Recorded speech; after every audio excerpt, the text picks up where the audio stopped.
Gráfico da função horária do movimento uniformemente variado é um dos assuntos de hoje do ELU. Sendo a função horária do movo do segundo grau, o gráfico do espaço S em função do tempo T é uma parábola. Agora, a concavidade da parábola é determinada pelo sinal da aceleração. Aceleração positiva, concha para cima. Aceleração negativa, concha para baixo. O vértice da parábola corresponde ao instante em que a velocidade do móvel se anula, isto é, o instante em que o móvel muda de sentido. Até o instante da mudança de sentido, o movimento é retardado. Após o instante da mudança de sentido, o movimento é acelerado. Olá, pessoal. E aí, estudando muita física? Tem que estudar, moçadinha, porque, olha, Deus ajuda quem cedo madruga, hein? Já dizia o velho deitado. Continue estudando. É isso mesmo. E hoje nós preparamos para vocês uma super aula de cinemática, que vai falar de diagramas horários em cinemática. Então, esse é o tema da aula de hoje, diagramas horários em cinemática, tudo bem? Pessoal, os diagramas horários, eles não são empregados apenas em cinemática, não. Hoje em dia, todos os segmentos da atividade humana utilizam diagramas horários, correto? Eu uso gráficos em economia, em matemática, em engenharia, correto? Em administração de empresas, em geografia, não é isso mesmo? Até na medicina, os gráficos são muito utilizados. Então, aí está, gráficos usados para tudo quanto é lado, né? Todo mundo mexendo com gráfico. Daqui a pouco, dona de casa vai estar fazendo bolo lá com gráfico, né? Mas, enquanto vestibulandos, vocês têm que saber interpretar os diagramas horários da cinemática.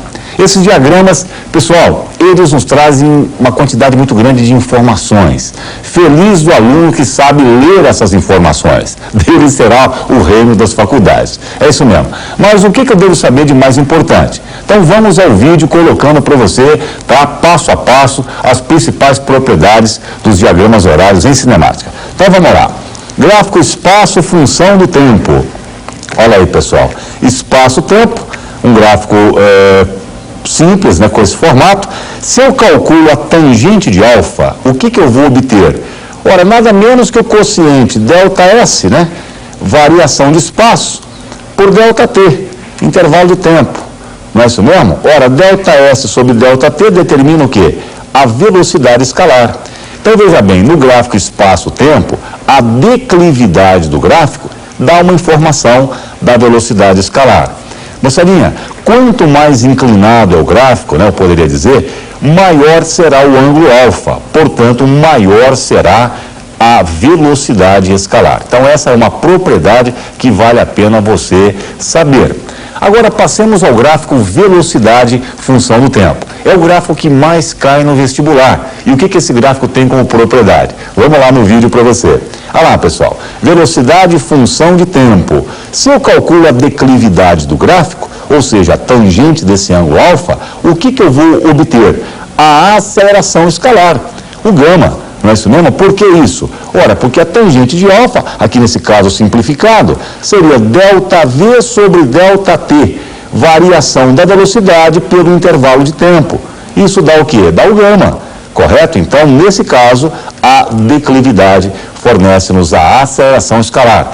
Quanto mais inclinado é o gráfico VT, maior é a aceleração, maior é a taxa de variação de velocidade na unidade de tempo.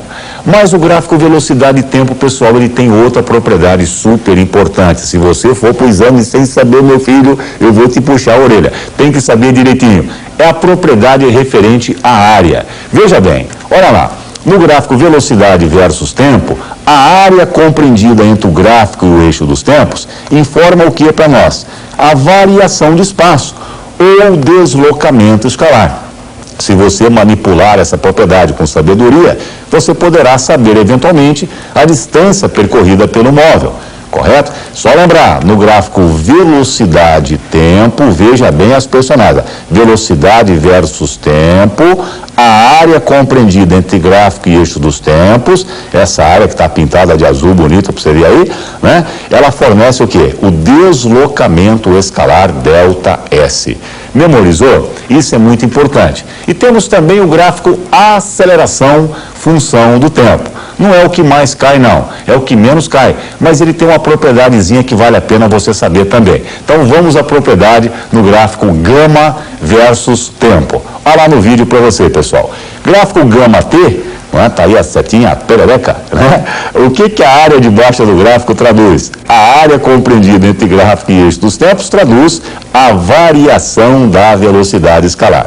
Delta V, correto? O acréscimo ou o decréscimo de velocidade escalar, tá? Então, se você calcular essa área, a área fornece delta V, variação de velocidade escalar.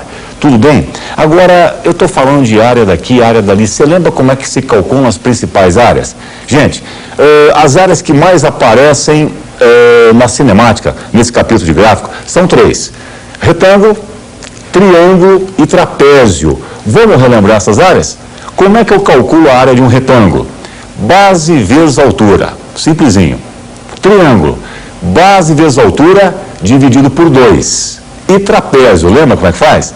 Base maior mais base menor, vezes a altura, tudo dividido por 2. Tá? Essas 3 áreas o vestibulando tem que saber de cor e salteado. Gente, essas propriedades que eu mencionei são tão importantes que eu gostaria de colocar no vídeo para você o resuminho delas. Então vamos lá, no vídeo para você. No gráfico espaço-tempo, a tangente fornece a velocidade escalar. Ok? Não vai esquecer. Vamos à segunda propriedade. Olha lá, no gráfico velocidade-tempo, note bem, velocidade-tempo, a tangente, não é, fornece o gama, a aceleração escalar. Tudo bem? Que mais? Terceira propriedade, no gráfico VT, a área fornece o quê? O deslocamento escalar, o ΔS. Eventualmente você poderá descobrir a distância percorrida pelo corpo, né, pelo cálculo dessa área. E por último, no gráfico gama-t, né, no gráfico aceleração-tempo, a área fornece o quê? A variação da velocidade escalar. Então, o endereço dessas propriedades, cantinho do coração, não vai esquecer. Tudo bem? Agora, pessoal, tem que fazer exercício para treinar. E eu preparei 2 exercícios para vocês. Vamos, então, ao primeiro exercício. Olha lá. É dado um gráfico espaço em função do tempo. Primeira coisa que você tem que identificar é gráfico do que em função do que foi dado. No caso, espaço-tempo. Veja, o móvel sai da origem, a princípio o gráfico é um segmento de reta oblíquo, correto? Depois o gráfico se torna um arco de parábola, depois nós temos aí um patamar, um segmento de reta paralela ao eixo horizontal, depois outro arco de parábola. Tudo bem? A duração do fenômeno observado é 20 segundos. Veja o que acontece com o nosso herói, o micrinho. O pessoal, o micrinho aí, ó. Micrinho passa pela origem, né? Então, o gráfico começa por lá, sai da origem, avança, movimento progressivo, vai até a posição quanto? Até a posição 12, correto? Vai até a posição 12 metros, olha lá, ó. Não é? E aí? Aí o tempo passa, o espaço permanece constante. O que você deduz disso? O tempo passa, o espaço não muda. Tic-tac, tic-tac, tic-tac, o espaço é sempre o mesmo. Olha, essa posição não muda, o móvel está o quê? Parado.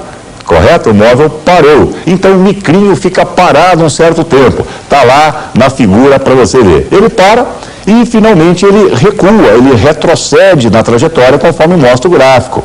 Nós temos lá um trecho de movimento retrógrado. Correto? Pessoal, veja bem 2 coisas importantes. Primeira coisa, qual é a distância percorrida pelo micrinho nesse vai e vem? Sai do 0, vai ao 12, vem ao 8. Ora, ele anda 12 metros na ida, não é? E mais quanto? E mais 4 metros na volta. Portanto, total de 16 metros. Qual é a variação de espaço? O ΔS. É só fazer o espaço final, que é 8, menos espaço inicial, que é 0. Tá bom. Então, passando para a tela seguinte, primeira pergunta é justamente essa, distância percorrida. 12 mais 4, 16. Segunda pergunta, velocidade média, ΔS por ΔT. ΔS é 8, não é? ΔT é 20, isso dá 0,4 metros por segundo. E há um segundo item, uma segunda pedida. qual é a velocidade do móvel no intervalo de 0 a 4 segundos. Você lembra que o gráfico era uma reta oblíqua, típica de movimento uniforme, velocidade constante. Então a velocidade é a tangente de alfa, tá? Só fazer a continha, 8 sobre 4, dando 2 metros por segundo. Falou, moçada? E passemos a uma segunda questão, rapidinho. Uma segunda questão no vídeo para você.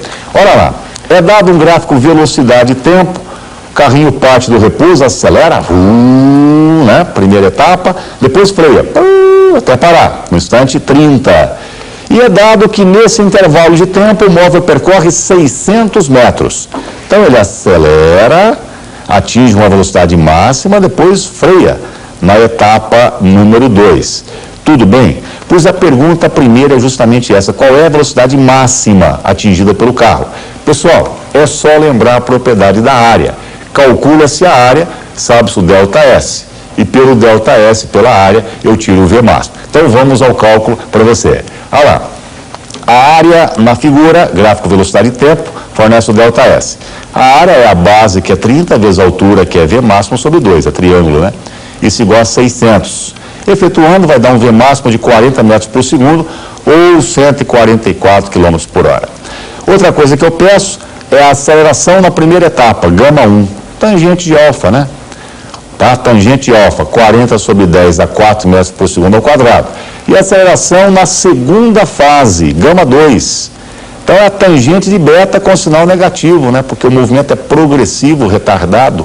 Então gama negativo, menos 40 sobre 20, isso dando menos 2 metros por segundo ao quadrado. Então você não pode ir para o exame sem saber essa propriedade, hein? Gráfico velocidade e tempo, a área debaixo do gráfico informa o quê? Informa ΔS, o deslocamento escalar. Isso vai cair para você. Um abração e até a próxima vez, pessoal.